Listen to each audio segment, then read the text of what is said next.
Thank you so much for joining us. It's another edition of the program, Talk That Talk. Feel free to call it the TTT. My name is Elma Gogwim, and this program is powered to you by Women of Divine Destiny Initiative, WODDI.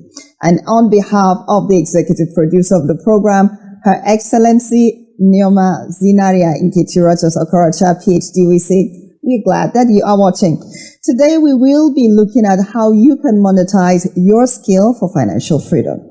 And at the end of the day, I want to encourage you to look for a pen and a paper, because at the end of the day, you will be needing some very vital information that will be shared on the program today. On the platform, we have Mr. Ime Chigozie, who is a prolific author, a writer. He is an intellect. When it comes to issues like this that concerns you, our viewer, he is interested, and that is why he's on the platform today. We're glad that we have you. I'm glad to be here. And because we're looking at how you can monetize your skill, we have somebody that has done well for herself using her skill to do a whole lot. She's an international frontline entrepreneur. She's into import and export production.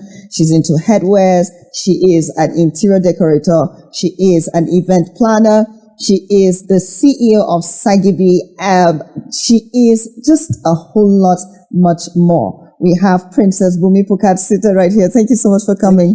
Thank you. Thank you for having me. And also we have somebody that is fit for trainings. Yes, I said that when it comes to training and consulting for you to be able to maximize your skill, that person is seated right here with us. We're so honored to have the CEO of El Spice Media.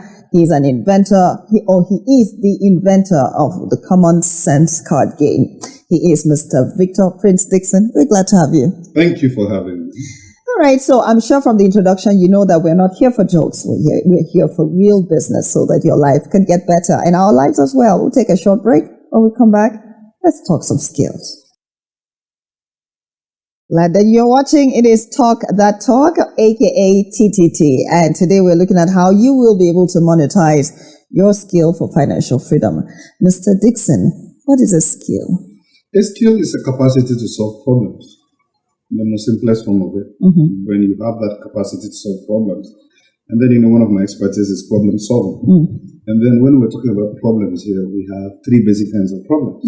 You have the basic problem, complex, and then wicked problem. So based on the kind of skill you have to solve any one of them, then, the rest assured you're in business. Let's hear from you, Mr. Chigozie. A skill is that thing you are passionate. You do with passion. You do well. And of course, like the opening speaker said, you have to do that well. And then from it, provide solution to individuals and to society. Yeah, that's a skill. So I want us to look at it from the three major words that form today's topic, which is monetizing your skill for financial freedom. So when we talk about monetizing, Princess Ma'am, monetizing, what does it mean? Monetize?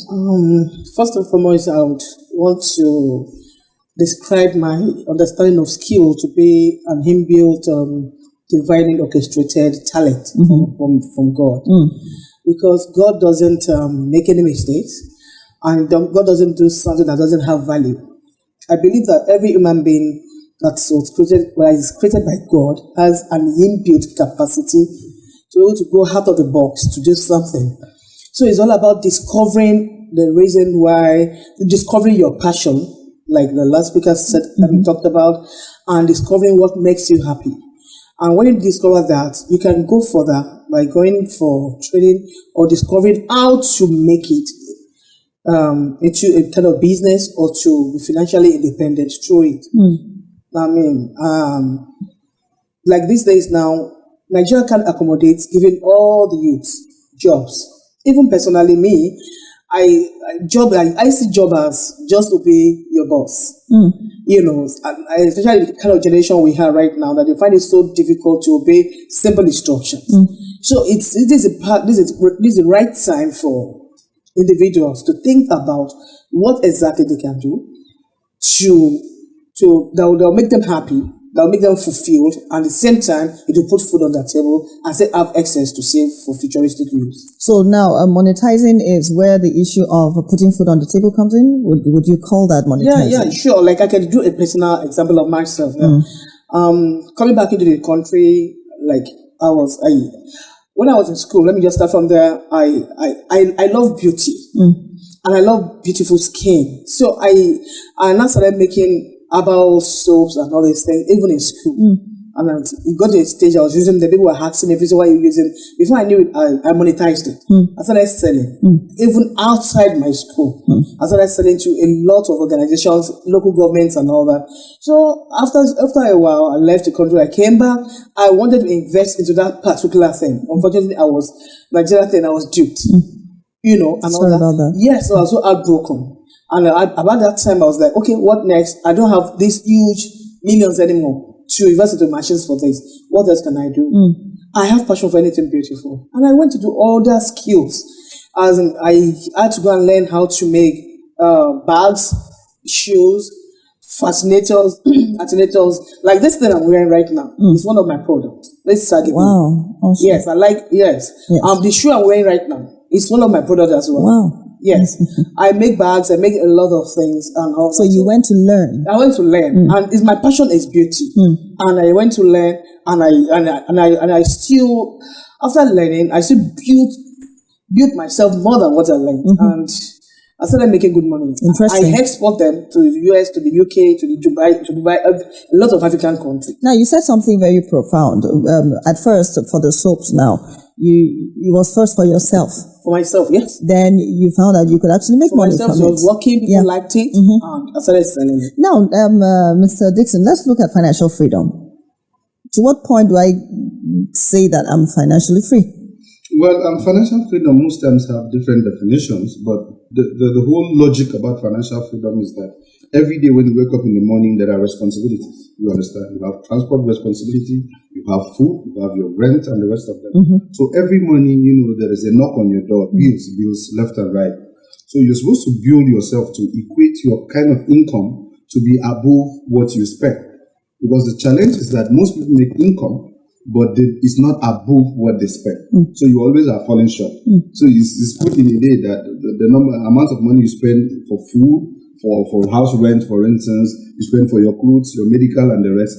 If it is above what you earn, then you're not financially free. It simply means money has put you in a box. So you cannot really make a choice to do anything you want to do. So at that point, you're not financially free. So the concept is that your revenue must be above your expenditure. That is where you find financial freedom. So it means that I said that so that you respond, because somebody is listening and say, I have a job, and possibly your job might not be giving you results, and that is why you need to keep watching today's program. Now, Mr. Chigozie, how do I know my skill, since we're talking about skill? Well, knowing your skill, you have to be passionate about it. Passion. Yes. Yeah. You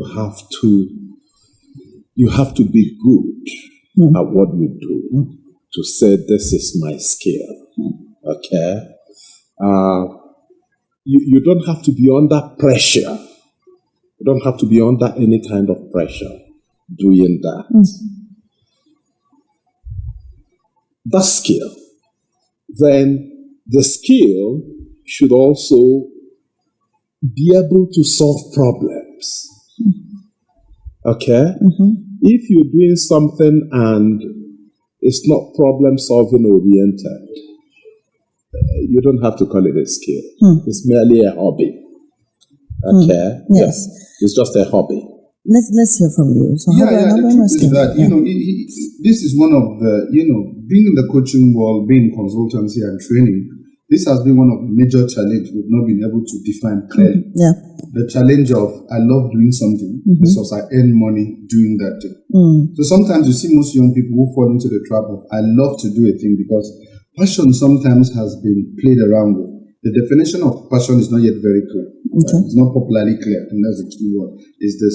For many, the root word of the word passion is burden. which simply means this is my burden for the universe. This is my burden for humanity. So you pass a place and you get to realize, I hate anything that has to do with death. So you look at it and you start thinking, how do I solve that problem? Yeah. If you heard what the princess said, Yes. she said her opening, she said, I love beauty. Yeah. That is her background. I love beauty. Yeah. So from that passion now comes out the skill to now solve the problems of beauty. But look at the key word she used is that I learn, which is where most people get it wrong. Yeah. Because there is a talent, there is a skill. Talent are usually raw, but skill is when you develop, build, and polish that raw stuff. It is what man gives you. Because I would say that, like you said, in terms of job, one of the major challenges when it comes to jobs is that most people do not build a skill for relevant jobs. I can give you a practical example. Before now, you walk into the bank, right? And then you see like 6, 7, 10 cashiers, right? After a while, one character, forgotten his name, sat down one day, was just thinking, and decided to invent, what do you call it? ATM. Only that invention of ATM took jobs away from you. Yeah. So a bank manager goes and looked at, overhead costs, maintaining 10 persons, and then buying one ATM and putting there, which one makes more sense? And then he buys ATM and then sacks 7 people. And then there are only 3 people remaining. And we're still arguing over that. Then you have what they call POS, where people don't need to go to the bank. They just pick the money somewhere. Yeah. We're still arguing that. To now have fintech, which is where you stay in your house.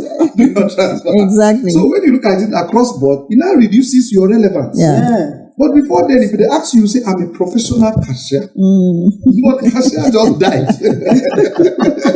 So this is where, if you don't know what the skill and the relevancy, because how do people pay money? People only will pay you money when you solve a problem. Anything outside that is you're begging for money. Let us put it in context. So now, somebody is listening and, so is it first I identify a problem? Then I'm passionate about solving. Is that where I identified my skill? Identify a problem or passionate. Now, the argument within our field, as consultant, has always been this. We don't believe, practically, based on what we've seen, we don't believe that you should be passionate about something that don't take care of you. Because there'll be a conflict between people see you do a lot of things, but at the end of the day, you come back without anything on people. Yes. So it doesn't connect. That's why we brought the financial freedom part of it, because there are people who love, So our argument has always been to see this way. Find what pays you. Be passionate about it. That's our own logic. Find what works. Find the solution people are ready to pay for. And then be passionate about it. Because if not so, you can go around and be singing a kind of song that people don't buy. People don't pay for. So the frustration happens. For most of us, most people know that there are a lot of people. Let's use the North, for instance. There are people who do a lot of things in the North. They are very busy, but they're not making something good out of it. They are still highly dependent on their family and their guidance. So the question now is, at what point do you solve a problem and you're paid? At what point do you solve a problem people don't need? And then they will pay you. And sometimes you hear motivational speakers will say things like, don't be after the money. When you solve the problem, the money will come. And it leaves the young person in a position of, so where do I start to demand after I've discovered, yes, I know that I can solve this problem. And then you find this young person solving problems and is not being paid for it, Mr. Chigozie. We must be fundamental here. Yeah. We must be fundamental and avoid glamorizing the idea of skill or whatever you do to create wealth.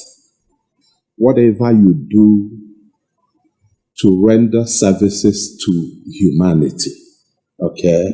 Whatever you do that solves people's fundamental problems will surely earn you money.